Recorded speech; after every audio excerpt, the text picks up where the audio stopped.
Преди имах съпруг. Сега съм сама. Но не и изоставена. Казвам се Надежда.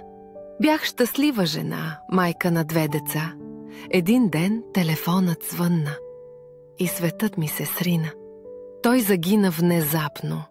Останах с 2 малки ръце, които ме държаха, докато аз се разпадах.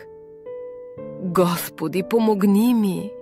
И тогава в сърцето ми дойде тих глас.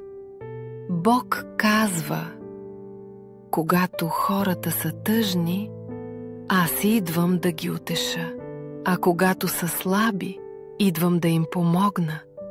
Когато са изгубени, аз им давам посока. Когато плачат, аз изтривам сълзите им.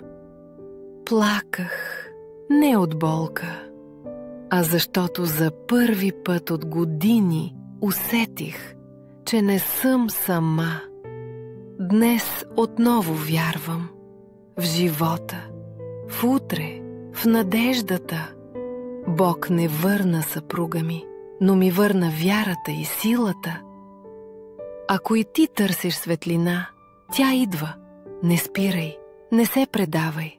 Ако и ти си преминал през страдание, помни, че не си сам. Бог вижда, чува и помни. Утре има надежда. Ти все още имаш стойност. Ако тези думи те докоснаха, напиши амин в коментар. Ще ти изпратим лично, нежно послание в месенджер.